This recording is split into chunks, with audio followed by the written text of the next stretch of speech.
4, and when Zeus woke up, his rage was legendary. He hunted Hypnos, ready to hurl him into the sea. The desperate god of sleep fled to his mother, Nyx. When Zeus arrived, he stopped dead. Unwilling to offend the ancient knight, he retreated. Despite the memory, Hera's new offer was too good to pass up. Hypnos put Zeus to sleep, and Hera got her wish. But this story from Homer's Iliad isn't about the trick. It reveals Zeus's deep, reverent fear of offending Night. Nyx's power isn't about force. It's her very essence, a cosmic order he dared not challenge. The clash between Zeus and Nyx wasn't a battle of thunder and shadow, but of authority versus primordial power. Nyx's presence alone was enough to remind Zeus that even he has limits. The brilliant order of the day must always give way to the profound mystery of the night. If you enjoyed this trip into mythology's shadows, like this video and subscribe for more. Comment below on which primordial deity you want to see next. Centaurs. Half man, half horse. Heroes or savages? Think you know the full story? Wait until you uncover the darker side of these iconic creatures.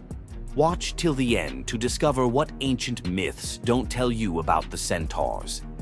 In Greek mythology, centaurs were seen as both wild and noble beings. They were often depicted as powerful warriors, famous for their strength and skill in battle. But what if the truth behind them was far more sinister than anyone imagined? While some centaurs, like Chiron, were revered for their wisdom and kindness, many others were violent, uncontrollable creatures. These savage centaurs were known for their drunken brawls and uncontrollable rage. The most infamous event? The Battle of the Lapiths and Centaurs, where they fought against the Lapiths during a wedding feast, leading to a massacre of both men and women. Their brutal behavior was more than just a mythological tale. It symbolized the chaos that could occur when civilization collided with the wild, untamed forces of nature. But why did the Greeks depict centaurs this way? Was it a cautionary tale about the dangers of unchecked power and savagery, or a deeper reflection on humanity's struggle between reason and instinct? The darker truth behind the centaur myth might just hold the key to understanding the wild, primal side of ancient Greek culture. Centaurs are more than just mythical beasts. They represent the conflict within us all. If you're fascinated by the hidden truths of ancient myths, don't forget to subscribe for more dark stories from Greek mythology. Every Monday you log on. Every quarter you hit your targets. Every year you get a new set of KPIs. And every time the boulder rolls right back down the mountain. You feel trapped in a cycle of meaningless repetition. You call it the 9-to-5 grind. The ancient Greeks called it Sisyphus. Sisyphus was not a hero. He was a master manipulator, the most cunning king in all of Greece. He betrayed Zeus to a river god just to get a freshwater spring for his city. But his masterpiece of arrogance? He cheated death itself. When Thanatos, the personification of death, came for him, Sisyphus tricked him, binding him in chains. For days, the world was thrown into chaos.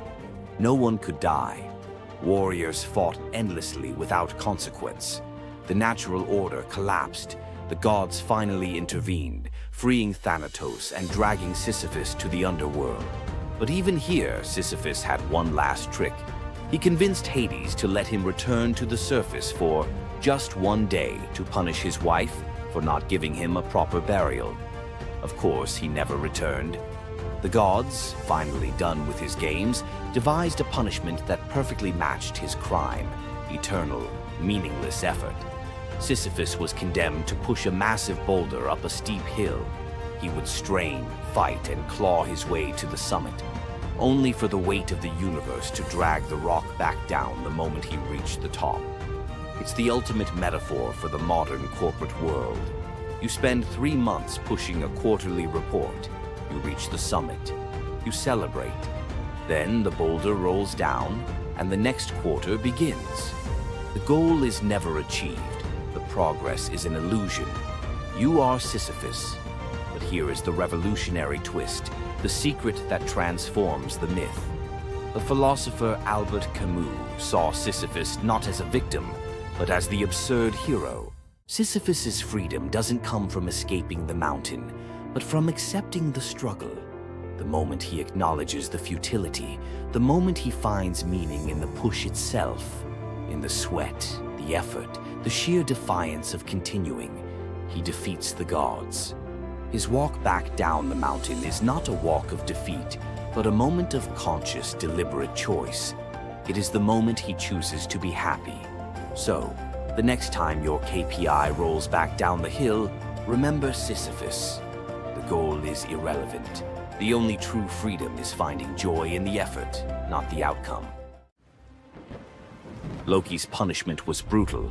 Bound deep within a cavern, his body lashed to 3 jagged rocks with the entrails of his own son.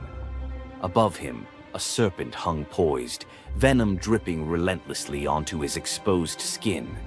This scene, drawn from the poetic Edda and the prose Edda, became a symbol of both divine vengeance and suffering that echoed through Norse legend. But the gods never counted on one presence: Sigyn, Loki's faithful wife. Her hands trembled as she knelt beside him, catching each drop of poison before it could sear his flesh. Her quiet devotion became a fragile shield against the gods' wrath. Why did she choose loyalty over escape? The answer reveals a truth about love that endures even when the world itself seems lost to darkness. Yet before the cavern, before the venom and the silence, there was a betrayal that shook the heart of Asgard. Baldur was the light of Asgard, cherished by gods and mortals alike. His laughter filled the halls, a warmth that even the golden apples of Idun could not rival. When ominous dreams began to trouble him, his mother Frigg, desperate to protect her son, secured oaths from every creature and object in existence never to harm him. All, that is, except the mistletoe, too slight, too innocent to warrant suspicion. Loki saw opportunity in what others dismissed. He fashioned a dart from that fragile branch and sought out Hoder, Baldur's blind brother. "Here," Loki murmured, placing the weapon in Hoder's uncertain grasp, "let me guide your hand." The dart struck its mark. In an instant, Baldur's light was snuffed out, his presence gone from the world. The gods stood in stunned silence, their joy shattered. Loki lingered in the shadows, the faintest smile on his lips, before slipping away unseen. The prose Edda tells us the pyre burned for 9 nights. Baldur's wife, Nanna, overcome with grief, cast herself onto the flames, her spirit entwined with his. The gods heaped treasures upon the funeral bier, Odin's ring Draupnir, Baldur's own ship Hringhorni, to honor him, but no offering could fill the void left behind. The air grew heavy with suspicion. As the smoke twisted skyward, word spread of an old woman whispering to Hoder in the moments before the fatal blow. When Thor forced the truth from a trembling servant, silence fell like a shroud. Loki's name was not spoken, but its weight pressed upon every heart. The gods had tolerated his mischief, his clever lies, even the theft of Sif's hair. But this was different. The poetic Edda names him plainly: Loki, the guileful who brought it about, from which all misfortune came. Odin convened the gods to pass judgment. No mead flowed, no boasts rang out. The All-Father's single eye burned cold as he named Loki Oathbreaker and Kinslayer. Weapons gleamed in restless hands. Even gentle Friar's fingers tightened around his sword. Loki understood the god's fury. He fled Asgard, his mind racing with schemes. As told in the prose Edda, he built a lodge in the mountains, doors on every side, always watching for his pursuers. Still, he could not outrun their vengeance. Odin's gaze found him, even in hiding. When the gods arrived, Loki tried to slip away, transforming into a salmon to evade capture in the river's swift current. But Thor's grip proved stronger than fate. Dragged back through the gates he once helped raise, Loki passed faces twisted with anger and betrayal.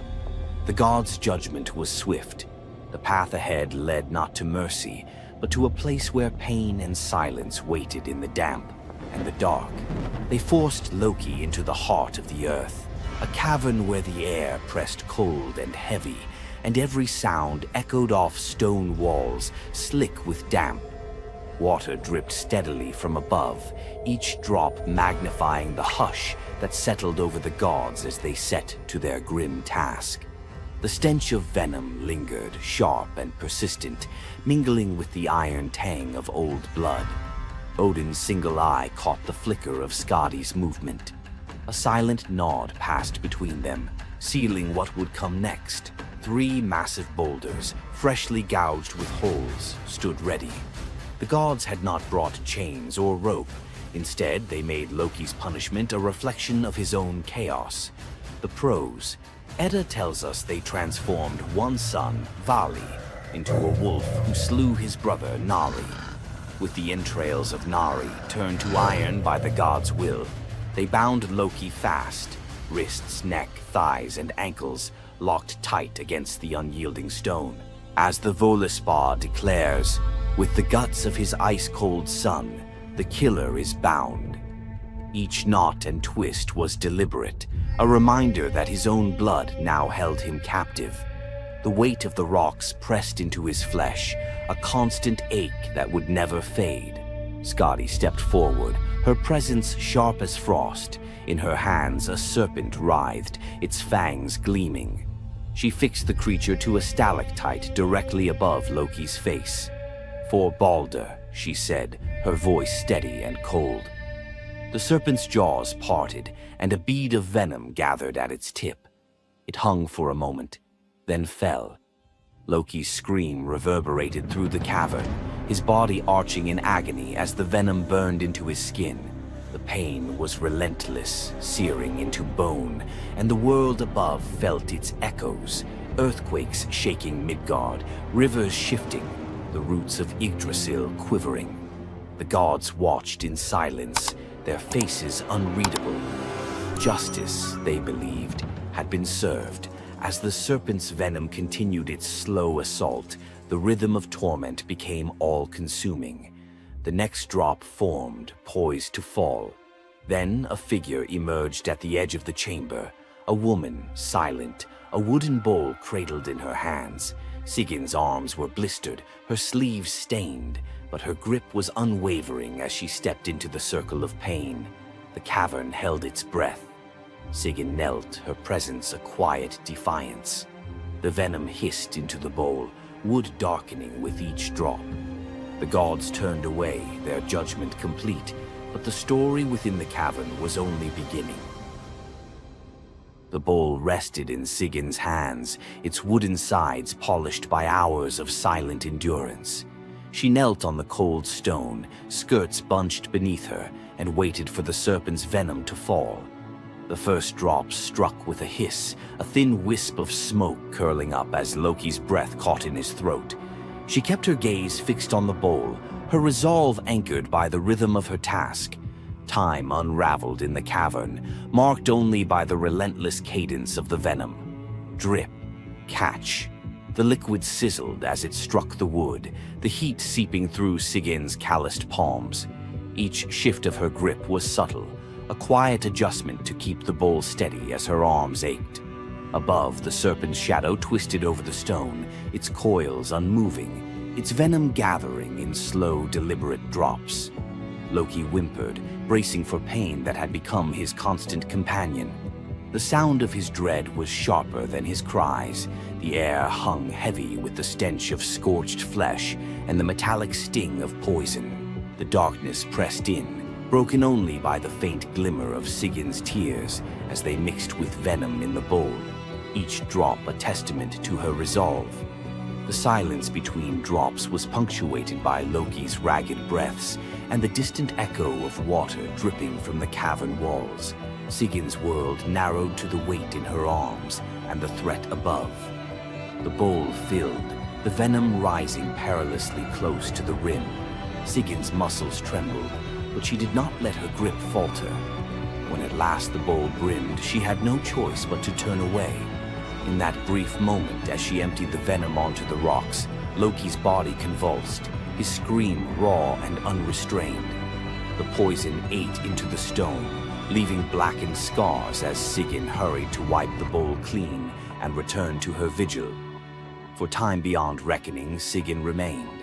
The myth offers no window into her thoughts, only the image of her kneeling, unwavering as Loki's mind splintered under the weight of his agony.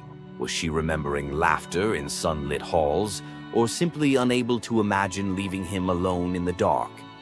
The venom's rhythm never changed. The bowl would fill. Loki would suffer. Sigyn would endure. In the hush that followed each scream, a question lingered, one that neither gods nor mortals could answer. Love in the dark was never simple. While the gods turned away, Sigyn remained, her presence reshaping the meaning of Loki's punishment. His betrayals had echoed through Asgard, yet her loyalty was a force the gods never expected. The Eddas offer no window into Sigyn's thoughts, recording only her actions. Blistered hands, a steady bowl, venom caught before it could sear flesh. This silence leaves space for us to wonder. Was it love that held her there, or a deeper sense of duty, something older and more enduring than the gods' own laws? Loki, once the master of deception, now depended on the mercy of the one he had so often left in the shadows. When the bowl overflowed and Sigyn turned away, each drip crept like fire through him, twisting his features in agony. His eyes, when they met hers, flickered with both gratitude and resentment. He needed her, but the venom's torment mingled need with bitterness. Still, Sigyn returned every time, catching the next drop before it could fall. The myths do not say what passed between them in those moments, only that she stayed, her resolve unbroken. Scholars often call Sigyn the embodiment of loyalty, the ultimate symbol of spousal devotion. Yet, her sacrifice was more than an act of love. It was a quiet rebellion. By kneeling in the cavern, she defied the gods' vision of justice. Odin had crafted Loki's punishment to be absolute, to break him alone in the dark. Sigyn's refusal to abandon her husband became a shield, her presence a silent protest that denied the gods complete victory. The Eddas never assign her a motive, leaving modern readers to fill the silence with their own questions and interpretations. Was her endurance an act of compassion, or a challenge to the order imposed by the gods? Each drip marked the passage of time, each bowlful a measure of suffering and steadfastness. Loki's laughter, once quick and sharp, faded into broken gasps. His words, sometimes curses, sometimes pleas, found no purchase.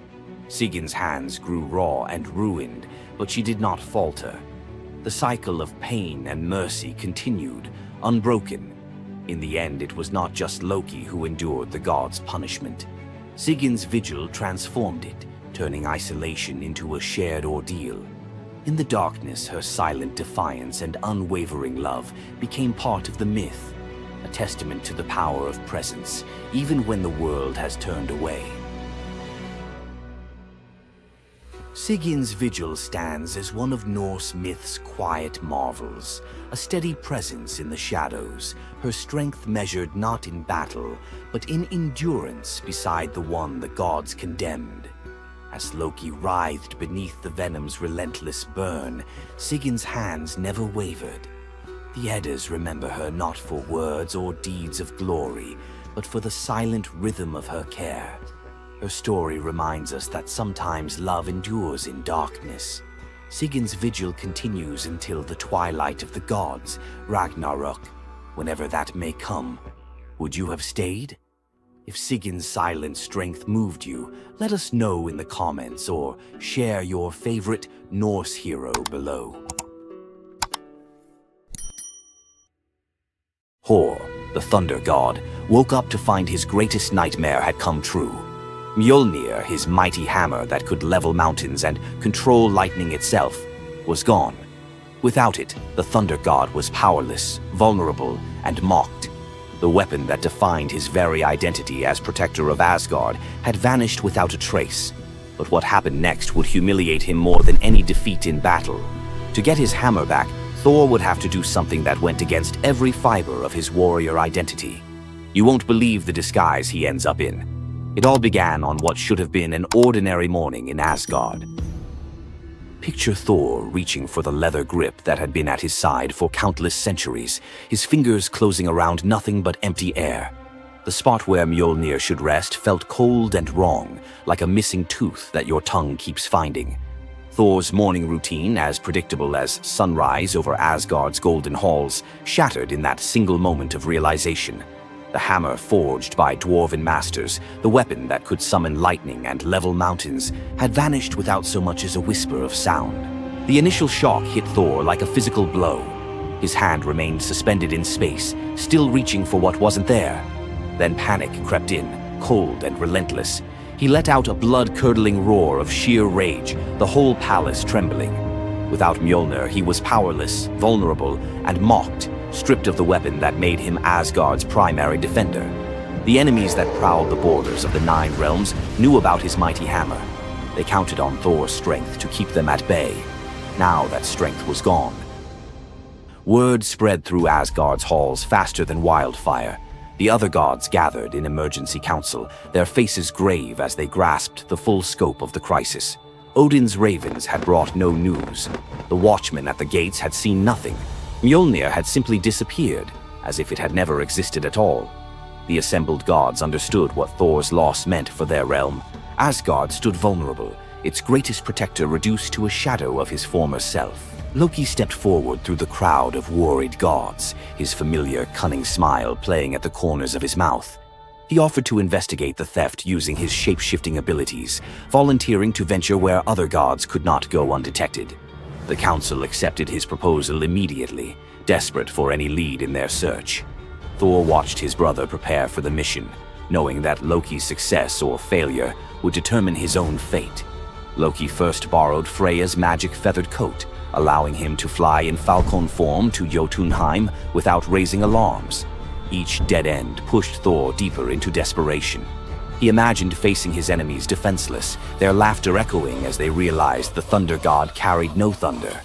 The trail finally led to the most dangerous territory of all, Jotunheim, the realm of the giants. Loki strode into the council chamber with the confident gait of someone who had solved a mystery, but his expression carried an ominous weight. The giant Thrym, lord of the frost giants, had openly boasted about his theft from his massive throne of ice and stone. He had buried Mjolnir 8 leagues beneath the frozen earth of his realm, thrice deeper than any giant's hall, he claimed, placing it where even Thor's strength would be useless. Thrym had what he thought was a simple demand for the Norse gods. He wanted the beautiful goddess Freya as his bride in exchange for the hammer's return. The giant had fixated on her legendary beauty and grace, convinced that possessing both Mjolnir and the goddess of love would make him the most powerful being in all the 9 realms. His arrogance knew no bounds as he described his elaborate wedding plans to Loki, speaking of golden halls and feasts that would last for weeks. Thrym believed the gods had no choice but to accept his terms. When Loki spoke to the council about Thrym's demand, the council fell silent. Freya's reaction shattered the tense quiet that followed Loki's report, causing her rage to break the Brysinger necklace, its gems scattering across the floor in glittering fragments. She declared she would rather throw herself into the deepest ocean than marry the frost giant who dared make such a demand. The gods found themselves trapped in an impossible situation. They could sacrifice one of their most beloved goddesses to a giant's lust, or they could leave Thor permanently weakened and Asgard vulnerable to every enemy that prowled the borders. The council erupted in frantic debate. Some suggested launching a full assault on Jotunheim, but Thrym's fortress was impregnable and his army vast. Others proposed trickery or negotiation, but every path led to either devastating war or humiliating surrender.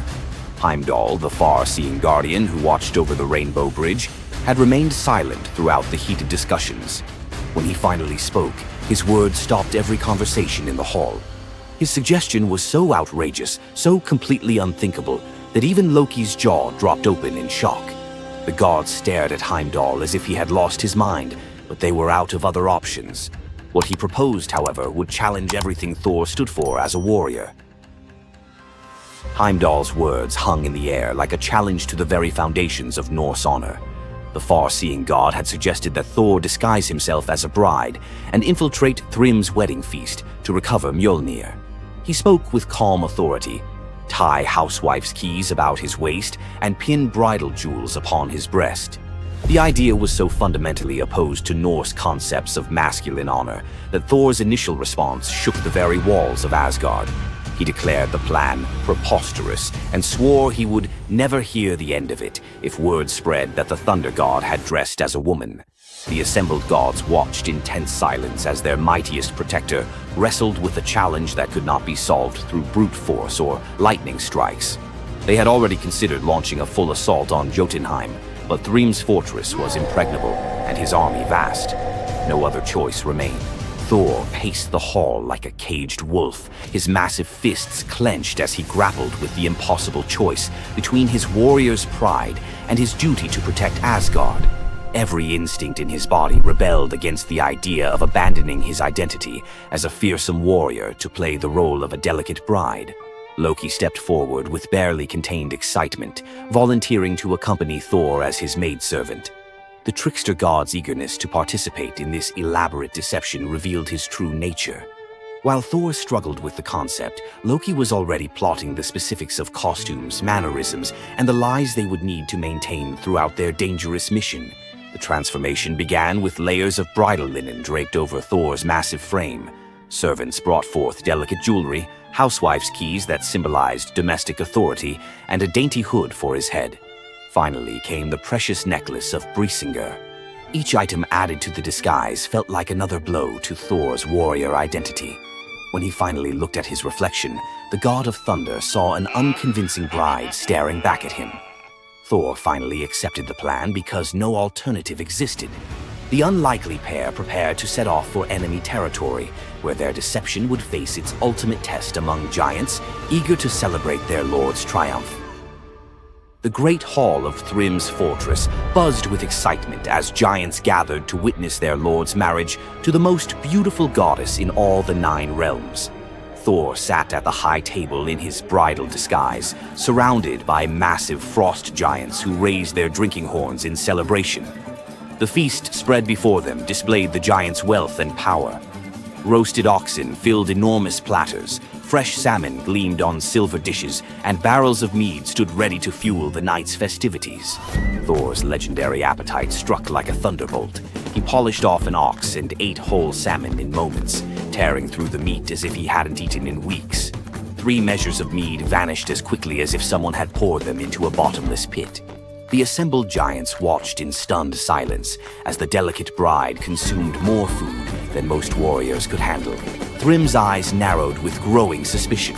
This goddess ate like a battle-hardened warrior, returning from a long campaign, not like the refined Freya he expected to marry. Loki stepped forward with the smooth confidence of a master storyteller. He spun a tale about Freya's 8-day fast in eager anticipation of reaching Jotunheim and marrying the mighty Thrym. The explanation painted a picture of a lovesick goddess, so excited about her wedding that she had refused all food during her journey. The giants nodded in understanding, their suspicions melting away as they accepted this romantic explanation. Thrym felt honored by such devotion and relaxed completely, his doubts vanishing. Beneath his bridal veil, Thor's rage simmered like molten metal ready to explode. Every moment at the feast brought new challenges as he struggled to maintain feminine mannerisms while surrounded by his enemies. His massive hands shook with barely controlled fury as he watched the giants celebrate what they believed was their victory over Asgard. The critical moment finally arrived. Thrym commanded his servants to bring Mjolnir forth, the very moment Thor had trained his eyes on since dawn.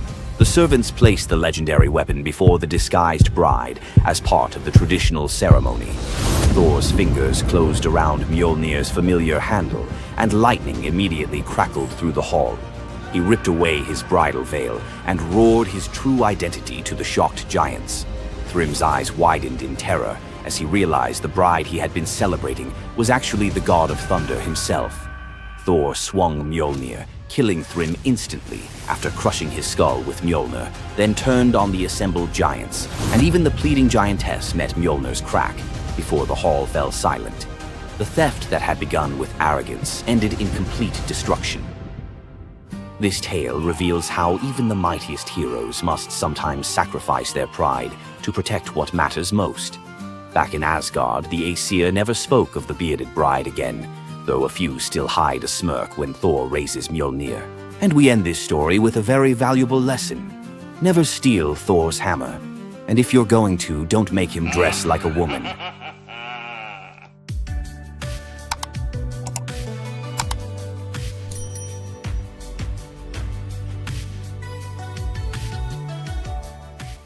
What makes Zeus, the mighty king of the Greek gods, one of the most fascinating figures in mythology?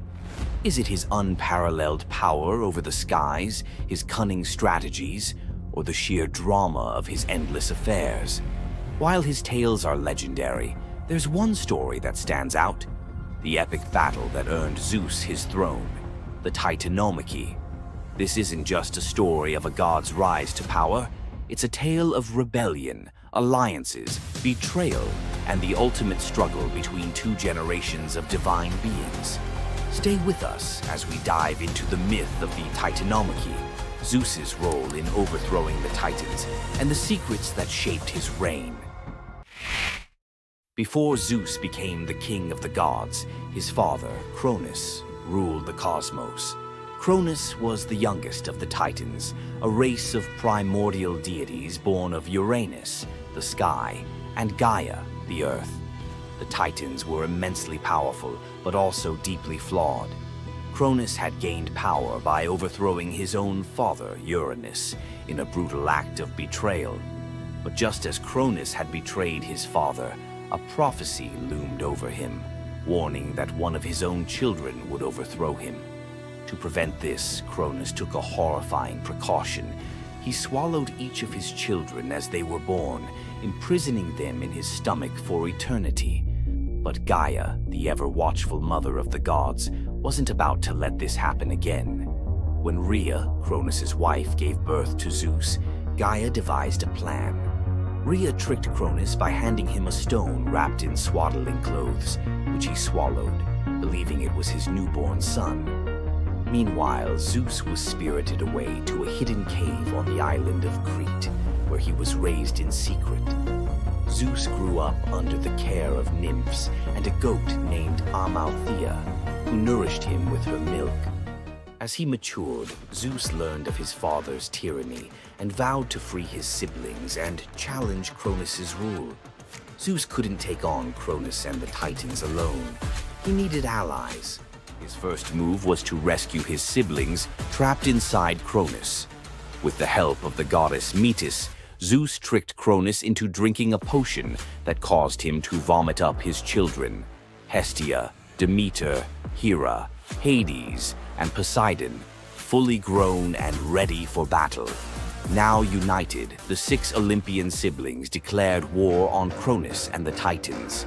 But the Titans were powerful, and the war, known as the Titanomachy, would rage for 10 years with no clear victor. Realizing they needed an advantage, Zeus turned to the most unlikely of allies, the Hecatonchires and the Cyclopes. These were monstrous children of Gaia and Uranus, imprisoned in Tartarus by Cronus out of fear of their immense power. The Hecatonchires had 100 hands and unparalleled strength, while the Cyclopes were master craftsmen. Zeus descended into Tartarus, defeated its terrifying guardians, and freed these imprisoned beings. In gratitude, the Cyclopes forged weapons for Zeus and his brothers. Zeus received the thunderbolt, Poseidon the trident, and Hades a helmet of invisibility. With these tools and the raw power of the Hecatonchires, the Olympians finally had the upper hand. The final clash of the Titanomachy was a cosmic spectacle. The Titans, led by Cronus, unleashed their full fury, shaking the very foundations of the universe. Mountains crumbled, seas boiled, and the skies erupted in chaos.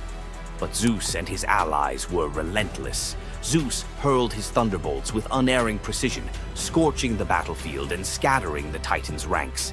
Poseidon unleashed massive earthquakes, and Hades used his helmet of invisibility to sow confusion among their enemies. The Hecatoncheires proved invaluable, hurling massive boulders with their 100 hands, overwhelming the Titans.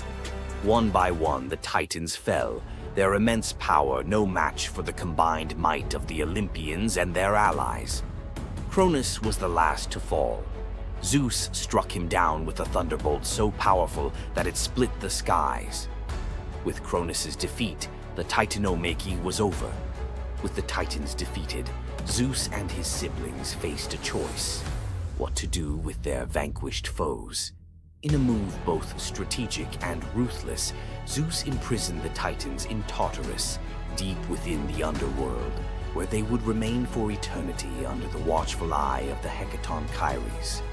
Zeus then divided the cosmos with his brothers. He claimed the skies as his domain, Poseidon took the seas, and Hades ruled the underworld. Together they established the rule of the Olympians, with Zeus as their undisputed king. But the Titanomachy left scars. Gaia, enraged by the imprisonment of her Titan children, gave birth to new monstrous beings to challenge Zeus's reign. Among them was Typhon, a creature so fearsome that even the gods trembled before him. Typhon's battle with Zeus is another story for another day, but it serves as a reminder that power in the ancient world was never secure.